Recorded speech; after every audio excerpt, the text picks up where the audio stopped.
Otherwise, going on back home, the American public had to keep entertained at some point. It's one thing to have a war effort where you're sacrificing many different things to help towards the winning cause. It's another thing to keep your sanity while you're also trying to maintain a living. Kind of like how we're doing in the COVID-19 coronavirus situation when we're quarantining and isolating. Hopefully, you've got Netflix or some other sort of idea to keep you entertained and help pass the time, other than studying for this class, by the way. Otherwise, though, um, during World War II, Americans would spend millions and millions on entertaining themselves every week and purchasing various different goods like radios, magazines, anything else of the sort to keep themselves entertained. So, all of this economic expansion, people with a little bit extra money because they're working, they're seeking out various forms of entertainment, it leads to an increase in consumerism, just like we saw in the 1920s, by the way. Otherwise, it would lead to an increase in consumerism that further boomed the economy. And the United States is further building itself out of the doldrums of the Great Depression as a result of World War II.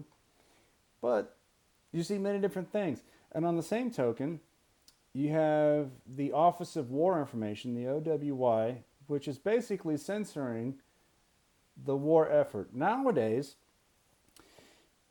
our nation's media has access to battlefield information. So when the United States uh, invaded Iraq to remove Saddam Hussein from power, various different media outlets were right alongside American troops, oftentimes filming the engagement, speaking about it. They may have even had access to combatant speakers or anything else of the sort. My favorite is the Iraqi Minister of Defense. There are no American bombs in Baghdad. In the meantime, there'd be like a tank going right by. And it's, we have shot down 96 cruise missiles. It's like, what did you shoot them down with? Buildings? I don't know. That's kind of an interesting time. But otherwise, though, the OWI would censor exactly what our media had access to. And in some ways, I'm kind of glad they did. Our military saw ghastly amounts of casualties. I don't know if the American public would be able to stomach that to this day. Okay, so today, I don't know what our society would be able to capable of persevering through, but back then it was deemed that information had to be censored. And yeah, there were even war movies about the war at that time. And those war movies, if you've ever seen any of those old black and white movies from the 1940s depicting what it was like in World War II, there wasn't blood and guts and, the guy gets shot and he keels over and he dies. That's not how it would actually happen. Modern war movies are a lot more realistic. They're depicted quite significantly better about the violence of combat and ghastly wounds that come from about. Okay? Otherwise, though, to help the actual troops and to keep morale up, an organization was outfitted called the United Service Organization, the USO, which still exists lovingly to this day, whose purpose was to sustain the morale of servicemen. Specifically at that time during World War II, the USO would recruit wholesome women to entertain the troops, to speak to men. Hey, I'm going to have an interaction. I'm going to talk to a soldier and I'm going to keep him company and otherwise keep him entertained. And it wasn't meant for anything nefarious or anything else of the sort. Oftentimes, you'd have servicemen who'd be very lonely and they just may want to talk to somebody. A pretty girl. That's a great thing to talk to if you're a guy, right? Okay. So the USO's mission is to provide various different acts of entertainment so as to maintain the morale of our servicemen and women. So the USO to this day exists for that purpose.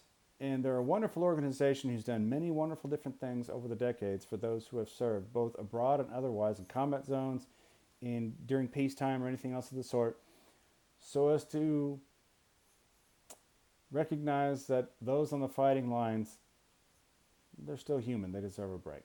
Okay, so the USO serves a great purpose.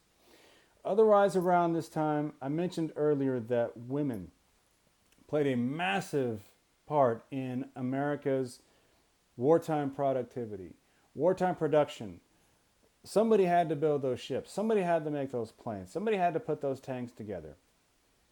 You have wonderful women who were a huge part of that war effort, building all of those various different aircraft and other combat ready materials that helped win the war effort. So back then you didn't have women on the fighting lines, but they may have produced the materials that were on the fighting lines, and they were awesome. And they helped us win a massive world war. And there became an act of not just recognizing that women were part of the effort, but there were actual materials and posters. You see the poster of Rosie the Riveter, the woman with her arm like this, talking about strength of American women. And it became a symbol for the strength of the female contribution to our winning World War II effort. Women played a massive part in productivity that helped us win the war. And Rosie the Riveter is a wonderful sign of the strength of American women and the role that they played to help us win the war. So God bless them for doing that. Furthermore, in 1944, there was now to become another presidential election. So, as the term limit back then was allowed, FDR ran for president for a fourth term. There you go, fourth term. By this time, FDR was starting to have some health issues. I mean, he had some previous issues, his polio, anything else of the sort, that was coming into play. But he mustered up enough strength to put together a campaign in 1944. He removed his Vice President Wallace for favor of a more moderate, more appealing Democrat, Harry Truman. Okay, so Harry Truman becomes the Vice President of the United States, and in the election of 1944, FDR wins the election.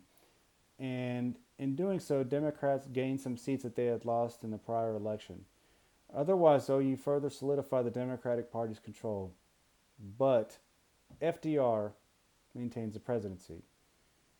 For how long? We shall see. He's got some health issues.